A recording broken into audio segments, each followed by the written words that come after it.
ரொம்ப சந்தோஷமா இருக்குங்க. கரூரில் ஒரு சதியை பண்ணி எங்கள் மேலே பழியை போட்டிருக்காங்க. அந்த பழிக்கு ஒரே ஒரு தலைவருக்கு வந்து ஒரு ஆறுதல், கரூர் தொகுதியை வெற்றியாக கொண்டு வந்து அவர் காலில் வைக்கணும். 41 பேர் செத்ததுக்கு நீதி என்னன்னா, இந்த தொகுதியில் நான் வென்று அந்த வெற்றி எடுத்துட்டு போய் தலைவர் பாதத்தில் வைப்பேன். அதுதான் அந்த மக்களுக்கு நீதி. அருண்ராஜ் ஐஆர்எஸ் தாவேக்காவை சேர்ந்து அவர் என்ன சொல்றாருன்னா, இந்த உயிரிழப்பு நடந்த பேர் எங்களுக்கு பலமா இருக்குன்றாரு. ஒரு 41 பேர் குழந்தைகள் உட்பட இறந்திருக்காங்க. பச்சிளம் குழந்தைகள்லாம் 2 வயசு குழந்தைங்கள்லாம் இறந்து போனதை ஒரு அரசியலாக்கி அதனால வந்து தாவேக்கா ஜெயிச்சிருச்சுன்னு சொல்லி ஒரு மட்டமான அரசியல் நடத்துறதுனால கொஞ்சமும் அதை மனசுல கூட நினைக்கல. இந்த மாதிரி மட்டமான அரசியல் பண்ணி அவங்க இறந்ததுக்கு நீதி வந்து விஜய் முதல்வராகணும்னு சொல்றது எந்த வகையில் நியாயம்னு நீங்களே. அவங்க கூடுதலாக என்ன சொல்றாங்கன்னா, அந்த சம்பவத்துக்கு அப்புறம் தமிழ்நாடு முழுக்க வந்து வீட்டுக்கு ஒரு விஜய்னு சொன்னாங்க. ஆனா கரூர்ல மட்டும் ஒரு ரேஷன் கார்டுக்கு 3லேருந்து 4 ஓட்டு எங்களுக்கு இருக்குது. ஆல்ரெடி எங்களுக்கு வந்து இந்த வெற்றி வந்து உறுதியாயிடுச்சு. கரூர் அவங்க வெற்றி போட்டுருவோம். விஜய் அதுல ரொம்ப ஃபோக்கஸா இருக்கிறாரு. ஆனா அவர் வரமாட்டாராம் பிரச்சாரத்துக்கு. ஆனா அவர் ஃபோக்கஸா இருக்கிறாரு. கண்டிப்பா வெற்றி போட்டுருவோம்னு உறுதியா சொல்றாங்களே. அதுக்கு ரொம்ப நாள் இல்லைங்க. அவங்கள நாங்கள் போட்டியாளராகவே கருதலைங்க. நீங்க வந்து தேர்தலுக்கு புதுமுகம். ஆனா உங்களை எதிர்த்து போட்டியிடுற அதிமுக வேட்பாளர் எம்ஆர் விஜயபாஸ்கர் அவர் முன்னாள் அமைச்சர். அப்படி இருக்கும்போது அது ஒரு பலவீனமா இருக்காது அதிமுக? அப்படி யோசிக்கலையா? அவர் ஏற்கனவே ஒரு 450 ஓட்டில் ஜெயிச்சாரு. 13,000 ஓட்டில் தோத்து போனாரு. அவருக்கு அவ்வளவு அறிமுகம் இருக்கிற அவ்வளவு பெரிய நபர் வந்து ஏன் 13,000 ஓட்டில் தோக்கடிச்சாங்க மக்கள்? ஊடகத்துக்கு வேணா என்ன பொது வாழ்க்கையில தெரியாம இருக்கும்னு நீங்க சொல்லலாம். ஊருக்கு தெரியும் எல்லாருக்கும். வேட்பாளரா முன்னாள் அமைச்சர் செந்தில் பாதியில இருந்து உங்களை மாற்றத்துக்கான காரணம் என்ன? அவர் மாறி போனதே வந்து ஏதோ ஒரு சிக்கல் போல, அவருக்கு அங்க போட்டியிடுறதுல ஏதோ சிக்கல் போல, அதனாலதான் அவர் தொகுதி மாத்திட்டாங்க இப்படின்ற கருத்துக்கள்லாம் வெளில பேசப்படுது.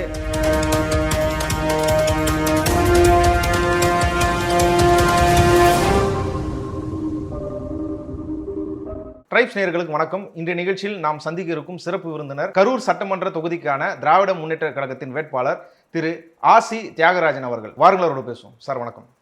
வணக்கம். தமிழ்நாட்டில் இருக்கிற சட்டமன்ற தொகுதிகளிலே முக்கியமான தொகுதிகளில் ஒரு முக்கியமான தொகுதி வந்து கரூர். ஏற்கனவே வந்து முதல்வர் அவர்கள் வந்து இந்த எலெக்ஷன் வந்து என்டிஏ வெர்சஸ் தமிழ்நாடு அதுக்கான எலெக்ஷன் அவர் சொல்லியிருக்கிறாரு. அப்படி சொல்லும்போது அதில் முக்கியமான ஏற்கனவே இங்கே இருந்த ஒரு அமைச்சர் செந்தில் பாலாஜி அவர்கள் முக்கியமான தொகுதியாக அவர்னால தான் கரூர் வந்து முக்கியமான தொகுதியாக மாறப்பட்டது. அந்த நேரத்தில் இன்னைக்கு அதை கைப்பற்றும்னு ஏற்கனவே சபதங்கள்லாம் அவங்க எடுத்திருந்தாங்க. இந்த நிலையில கரூர் தொகுதிக்கான வேட்பாளராக முன்னாள் அமைச்சர் செந்தில் பாதியிலிருந்து உங்களை மாற்றத்துக்கான காரணம் என்ன? பலர் என்ன சொல்றாங்கன்னா, அவர் மாறினதுனால இங்கே வீக் ஆயிடுச்சு, ஜெயிக்க வாய்ப்பு இருக்குது, அதிமுகவுக்கு ஜெயிக்க வாய்ப்பு இருக்குது, இல்லை விஜய் இங்கே வந்து பெரிய பிரச்சாரம் பண்ணிட்டு போயிருக்காரு, அவருக்கு ஜெயிக்க வாய்ப்பு இருக்குது அப்படின்னு சொல்றாங்க. அவர் மாறி போனதே வந்து ஏதோ ஒரு சிக்கல் போல, அவருக்கு அங்கே போட்டியிடுறதுல ஏதோ சிக்கல் போல, அதனால தான் அவர் வந்து தொகுதி மாத்திட்டாங்க இப்படின்ற கருத்துக்கள்லாம் வெளில பேசப்படுது. அது உண்மையான காரணம் என்ன? நீங்க சொன்னா சரியா இருக்கும். அதாவது செந்தில் பாலாஜி நேற்று ஒரு 5 வருஷம் 10 வருஷத்துக்குள்ள இல்லை, 2006 கிட்டத்தட்ட இப்போ ஒரு 15 வருஷமாக 20 வருஷமாக அவர் எலெக்ஷனில் ஒரு 4-5 எலெக்ஷனில் கண்டக்ட் பண்ணியிருக்காரு. அவர் நின்ன எல்லா எலெக்ஷன்லையும் ஜெயிச்சிருக்கார். இது எல்லாத்துக்கும் தெரியும். அப்படி இருக்கையில் இந்த 4 மாவட்டம் 4 தொகுதியில் உள்ளடக்கிய ஒரு மாவட்டத்தில் அவரை தேர்தல் களத்தில் நிறுத்துறதை விட 10 தொகுதிகள் உள்ளடக்கிய அந்த மாவட்டத்தில் நிறுத்தினாலும் அவருக்கு செல்வாக்கு இருக்குது, மக்கள் அவங்களுக்கு வாக்களிப்பாங்க. காரணம் வந்து அந்த 10 தொகுதிகள் உள்ளடக்கிய இடத்துல அவர் பொறுப்பாளராக இருந்து வேலை பார்த்துக்கிட்டு இருக்கிறதுனால, அவர் பேரில் வச்ச தலைமை வச்ச நம்பிக்கையினால் அவருக்கு அங்கே கொடுத்துருக்காங்க. இந்த இடத்துல வந்து யாரை நிறுத்தினாலும் தலைவர் விரல் நீட்டி நிறுத்துகிறவங்க நிச்சயமாக ஜெயிப்பாங்க. அதில் வந்து பயம் இல்லை நமக்கு. அதனால் என்ன நிறுத்துறதுனால எனக்கு வேறு எந்த பயமும் இல்லை அவங்களோட போட்டி போடுறதுக்கு. அதனால் ஒன்றும் இல்லை. அதே போல் இப்போ அதிமுகவில் நிற்கிறாங்க, தாவேக்காவில் நிற்கிறாங்க அப்படிங்கிறதெல்லாம் நாங்கள் வந்து அதை ஒரு போட்டியாக கருதலைங்க. அவங்க நிற்கிறாங்க, மக்கள் தீர்ப்பளிக்க வேண்டிய நீதிபதிகள் அவங்க தான். அவங்க என்ன முடிவு எடுக்கிறாங்களோ அதை நம்ம கட்டுப்போம். நீங்க வந்து தேர்தலுக்கு புதுமுகம், முதல் முறையா போட்டிடுறீங்க. ஆனா உங்களை எதிர்த்து போட்டியிடுற அதிமுக வேட்பாளர் எம்ஆர் விஜயபாஸ்கர் அவர் முன்னாள் அமைச்சர், ஏற்கனவே இந்த தொகுதியில வெற்றி பெற்றிருக்கிறார். அப்படி இருக்கும்போது அது ஒரு பலவீனமா இருக்காது அதிமுக? அப்படி யோசிக்கலையா? இப்போ நீங்க சொன்ன அவர் எம்ஆர் விஜயபாஸ்கர் வந்து முன்னாள் அமைச்சர், அவர் கூட போட்டி போடுறீங்கன்னு அப்படின்லாம் சொன்னீங்க. அவர் ஏற்கனவே ஒரு 450 ஓட்டில் ஜெயிச்சார். 13,000 ஓட்டில் தோற்று போனார். அவருக்கு அவ்வளவு அறிமுகம் இருக்கிற அவ்வளவு பெரிய நபர் வந்து ஏன் 13,000 ஓட்டில் தோக்கடிச்சாங்க மக்கள்? பட் என்ன வந்து நான் அந்த மாதிரி அவர் பார்த்து பயப்படணுங்கிறது இல்லை. என் பேரில் யாரும் குறை சொல்கிற அளவுக்கு இல்லை. ஊடகத்துக்கு வேணால் என்ன பொது வாழ்க்கையில் தெரியாமல் இருக்கும்னு நீங்கள் சொல்லலாம். ஊருக்கு தெரியும் எல்லாத்துக்கும். எங்களுக்கு அது தெரிஞ்சா தொகுதி போதும். மக்களுக்கு தொகுதி பரிச்சயமானது தான் மக்களுக்கு பரிச்சயமாக இருக்குது. அந்த பரிச்சயத்துக்கு காரணம் வந்து திராவிட முன்னேற்ற கழகமும் அதன் தலைவர் கொண்டு வந்த செயல் திட்டங்களும் அதை செயல்படுத்திய செந்தில் பாலாஜியும் தெரியும். அதனால் நான் வந்து அவர் ஒருத்தர் பார்த்து பயப்படணும், ஒரு புது கட்சியை பார்த்து நாங்கள் பயப்படணுங்கிறது இல்லை. இது பாரம்பரியமான கட்சி. அதில் வந்து நாங்கள் வேட்பாளர் நிற்கிறதுக்கு பெருமை அடைகிறோமே ஒழிய மற்றவங்கள பார்த்து பயப்படுற கட்சி இல்லை. அந்த மாதிரி திமுக தொண்டர்கள் யாரை பார்த்தும் பயப்பட மாட்டாங்க. ஓகே. இந்த தொகுதி மக்களுக்கு உங்களுக்கு தெரியும். இப்போ பொது ஊடகத்துக்கு இல்லை மற்ற மக்களுக்கு தியாகராஜன் அவர் அப்படின்னா யார்? ஆசி தியாகராஜன்னா யார்? அவர் என்ன செஞ்சுருக்கிறார்? திராவிட முன்னேற்ற கழகத்தில் அவரோட பயணம் என்ன? இந்த தொகுதியில் அவர் செஞ்ச செயல்பாடுகள் என்ன அப்படின்னா மக்கள் எப்படி தெரிஞ்சு? இப்போ நான் வந்து இப்போ இறைப்பணியில் வந்து கிட்டத்தட்ட ஒரு 30 ஆண்டு காலமாக அந்த இறைப்பணியிலையும் பொது வாழ்க்கையிலையும் இருக்கும். அதாவது வந்து அது வந்து ஒரு சேவை மனப்பான்மைன்னு எடுத்துக்கலாம், இல்லைன்னா அது என்னோடய நேச்சர்னு கூட நீங்கள் எடுத்துக்கலாம். என்னோடய இயல்பு அது. அதுக்கு வந்து அப்போ எல்லாத்தோட உதவியில் நிறையா கொரோனா டைமில் நிறைய பேர்த்துக்கு எவ்வளவோ உதவிகள், ஒரு 5000 பேர்த்துக்கு அந்த கொரோனா தடுப்பூசி கிடைத்திட்டமும் அதை போடுறதுக்கு உண்டான எல்லா வழிவகைகளும் செஞ்சோம். ஆக்சிஜன் சிலிண்டர் இல்லாதவங்களுக்கு கொண்டுட்டு போய் அந்த ஹாஸ்பிட்டலில் நிறுத்தி அவங்களுக்கு சிலிண்டர் கொடுத்து, மருத்துவக் கல்லூரி மருத்துவமனையில் நாங்கள் எங்களுக்குன்னு வாலண்டியர்ஸை கொண்டு போய் நிறுத்தி அதுக்கு உண்டான எல்லா உதவிகளும் செஞ்சோம். அதில் எங்களுக்கு ஒரு திருப்தி. செந்தில் பாலாஜி அறக்கட்டளைன்னு ஒரு வச்சுருக்கோம். அதன் மூலமாக நிறையா பிள்ளைங்களுக்கு டிஎன்பிசி குரூப் எக்ஸாமுக்கு நிறைய நம்ம நண்பர்கள்லாம் உதவி பண்ணுறாங்க. அதை ஆருக்கு ஒருங்கிணைத்து அவங்களுக்கு உண்டான எல்லா நலத்திட்டங்களையும் செஞ்சுக்கிட்டு இருக்கோம். மருத்துவ உதவிகள் நிறைய பேர்த்துக்கு செஞ்சுக்கிட்டு இருக்கிறோம். அதனால் எங்களுக்கு வந்து மக்களுக்கு நல்லா தெரியும். அதே போல் இறைப்பணியில் பழனி தண்டாயுதபாணி திருக்கோவில், வெண்ணமலை கோவில், அருள்மிகு கல்யாண வெங்கட்ரமண சுவாமி திருக்கோவில் கும்பாபிஷேகம்லாம் முன்னாடி நின்று ஆர்கனைஸ் பண்ணி நானே நடத்தி எல்லாத்தோட ஒத்துழைப்போடு நல்லா நடத்தியிருக்கேன். அதுக்கு எனக்கு பக்கபலமாக இருந்து மாண்புமிகு அமைச்சர் செந்தில் பாலாஜி பெரிய அளவில் கூட அரசினோட அனுமதி மற்றதெல்லாம் கிடைக்கிறதுக்கு எவ்வளவோ பெரிய உதவிகள் செஞ்சுருக்காரு. அது மக்களுக்கு எல்லாம் தெரியும். கரூரில் 2-3 நீர்ப்பாசன திட்டத்துக்கு நான் வந்து ஒரு தனிப்பட்ட முறையிலேயே சொல்லலாம், அது ஒரு பெருமையாக நினைக்கலாம். அதை வந்து கொண்டுட்டு வர்றதுக்கு நான் ஒரு 5 வருஷமாக பெரிய அளவில் பாடுபட்டேன். அதுக்கு வந்து மாண்புமிகு முதல்வர் வந்து அரசாணை கொடுத்து அதுக்கு ஒரு திட்டத்துக்கு அனுமதி கொடுத்தாங்க. அதுக்கு உடனிருந்து அதை வந்து செயல் திட்டத்துக்கு வடிவமாக கொண்டுட்டு வந்த செந்தில் பாலாஜிக்கு இந்த பகுதி மக்கள் எனக்கும் செந்தில் பாலாஜிக்கும் நாங்கள் வந்து எல்லாத்துக்கும் நன்றி பட்டவங்களாக இருக்கோம். அதனால் மக்கள் வந்து அதை வந்து திருப்பி ஏற்றுக்குவாங்க. அதனால் திராவிட முன்னேற்ற கழகம் புதிய சூரியன் சின்னத்தில் வெற்றி பெற்று திருப்பியும் வரணும்னு சொல்லி மக்கள் விரும்புகிறாங்க. அதனால் நாங்கள் ஓகே. இல்லை, இப்போது நீர்ப்பாசன திட்டம் சொன்னீங்க, மற்றதெல்லாம் நீங்கள் தனிப்பட்ட முறையில் இந்த ஊர் மேலே இருக்க அக்கறையில், இந்த தொகுதி மக்கள் மேலே இருக்க அக்கறையில் நீங்கள் ஏற்கனவே செஞ்சுட்டு வருது. ஆமாம். திராவிட முன்னேற்ற கழகத்துக்கு மீண்டும் ஏன் இந்த மக்கள், இந்த தொகுதி மக்கள் வாக்களிக்கணும்? வேறு என்னென்ன திட்டங்கள், நலத்திட்டங்கள்லாம் இந்த தொகுதி மக்களுக்கு திராவிட முன்னேற்ற கழகம் இந்த கடந்த ஆட்சியில் வழங்கியிருக்கு? அதாவது அவங்க நீங்கள் சொன்னீங்களே இப்போ கடந்த ஆட்சியாளர்கள்லாம் நாங்கள் அதை பண்ணியிருக்கிறோம் இதை பண்ணியிருக்கிறோம்னு நாங்கள் வந்து சும்மா வாயளவில் பேரளவில் 2 திட்டம் 1 திட்டம்னு சொல்ல வரல, ஒரு புத்தகமாகவே அச்சிட்ருக்கிறோம். அதில் அத்தனை திட்டங்கள் தெரு வாரியாக ஒவ்வொரு பூத் வாரியாக கொண்டுட்டு வந்திருக்கோம். அந்த 5000 கோடி ரூபா ஒரு மாவட்டத்துக்கு ஒதுக்கி அதை 5 வருஷத்தில் அதை செயல் திட்டமாக திட்ட வடிவுக்கு கொண்டுட்டு வந்து மக்கள் பயன்பாட்டுக்கு அந்த திட்டங்களை கொண்டு வந்து சேர்த்துருக்கோம். அதனால் அது திராவிட முன்னேற்ற கழக ஆட்சி மறுபடியும் அமையணும், இந்த தொடர்ச்சியான இந்த நலத்திட்ட உதவிகள் மக்களுக்கு கிடைக்கணுங்கிறது தான் எங்களோட ஆசை. அதனால் மக்கள் எங்களுக்கு வாக்களிப்பாங்கங்கிற நம்பிக்கை இருக்குது. திட்டங்கள் எடுத்துக்கிட்டிங்கன்னா நீங்கள் இந்த கரூர் மாவட்டத்தை சுற்றி இருக்கிற கிராமத்திலேருந்து கரூர் டெக்ஸ்டைல் தொழில், கொசுவலைக்கு, பஸ் பாடி, இந்த மாதிரி இதில் எல்லோரும் வேலைக்கு வந்துட்டுருக்காங்க. அதில் பெண்கள் குறிப்பாக எல்லாம் இலவச கட்டணமில்லா பேருந்துனால இலவசமாக பஸ் பயணம் செய்கிறது அவங்களுக்கு எவ்வளவோ பெரிய உதவியாக இருக்குது. இதுக்கெல்லாம் முத்தாய்ப்பாக வந்து அவங்களுக்கு மாதம் வழங்கப்படுகின்ற உரிமை தொகை 1000 ரூபாய் இருக்குது. அதை மாண்புமிகு முதல்வர் இப்போ இதில் வந்து 2000 ரூபாயாக உயர்த்துறதுக்கு பண்ணியிருக்காங்க. அப்புறம் மாணவிகளோட புதுமை பெண் திட்டம் கொண்டுட்டு வந்து மாணவிகளுக்கு வந்து பெரிய ஊக்கமாக இருந்திருக்காங்க, உதவித்தொகை கொடுத்துட்ருக்காங்க. லட்சக்கணக்கான பெண்களுக்கு உதவித்தொகை கொடுத்துருக்காங்க.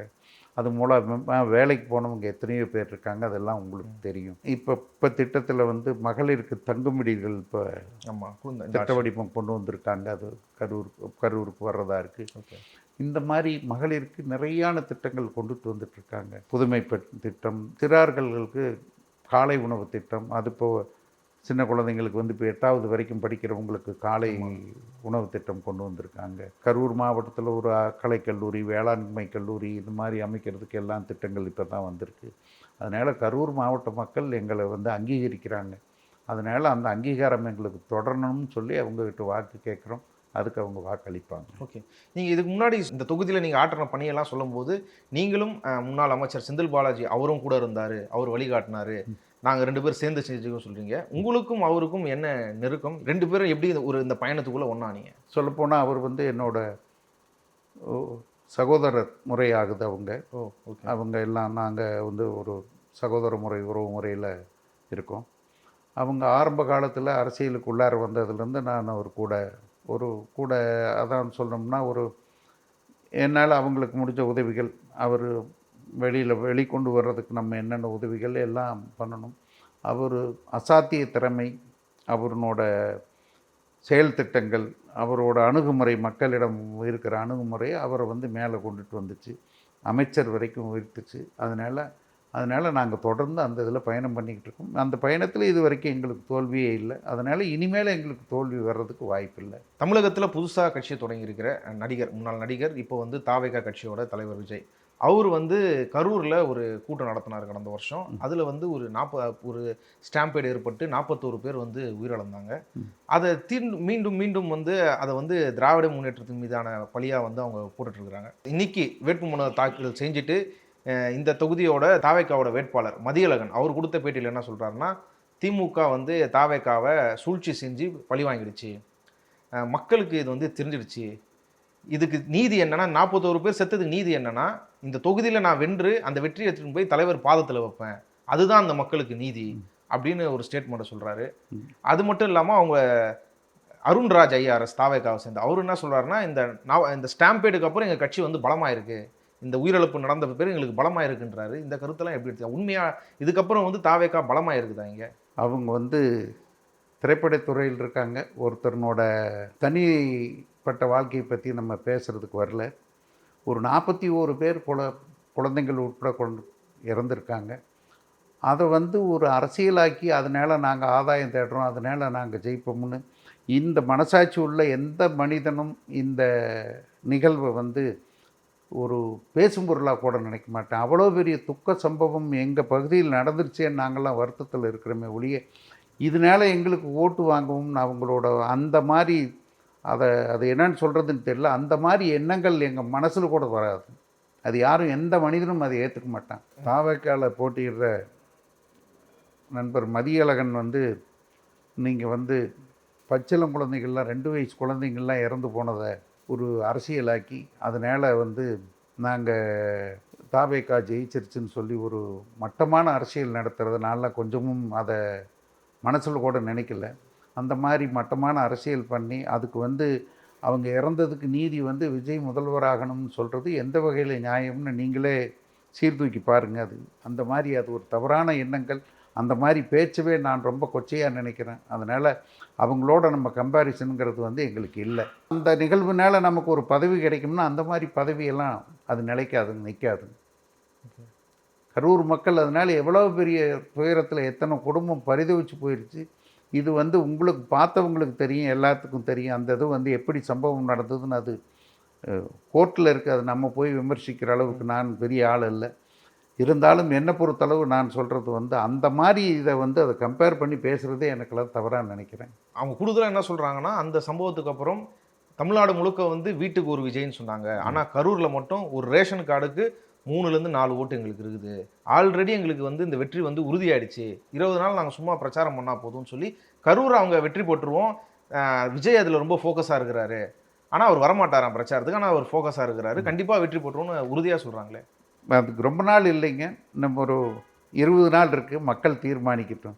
ஏன்னா அந்த மாதிரி அவங்கள நாங்கள் போட்டியாளராகவே கருதலைங்க. அதுவும் இந்த மாதிரி காரணத்தை சொல்லி ஒருத்தவங்க ஓட்டு கேட்குறாங்கன்னா நாங்கள் அவங்க எந்த காரணத்தையும் எங்களோட அவங்க போட்டியாளராக நாங்கள் கருத மாட்டோம். மக்கள் ஆனால் அது நீதி அப்படி இல்லைங்க.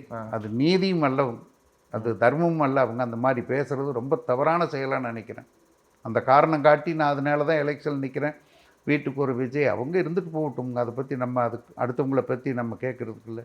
நம்ம கட்சி செஞ்சது எங்களுக்கு போதுமானது. அதனால் மக்கள் எங்களுக்கு வாக்களிப்பாங்க, அவ்வளோதான். நம்ம அடுத்தவங்களுக்கு ஏன் வாக்களிக்க மாட்டாங்கன்னு சொல்ல நான் வரல. எங்களுக்கு மக்கள் வாக்களிப்பாங்க, நாங்கள் ஜெயிப்போம். ஓகே, உங்கள் மேலே வச்ச விமர்சனங்கள், குறிப்பாக முன்னாள் அமைச்சர் மேலே வச்ச விமர்சனங்கள், அவதூறுகள், அது எதுவும் மக்கள்கிட்ட எடுப்படலையா? நீங்கள் இப்போ பிரச்சாரத்துக்கு போகிறீங்க, மக்களோட வரவேற்பு என்னவா இருக்குது? அது எதனா அவங்களோட ரெஸ்பான்ஸ் என்ன?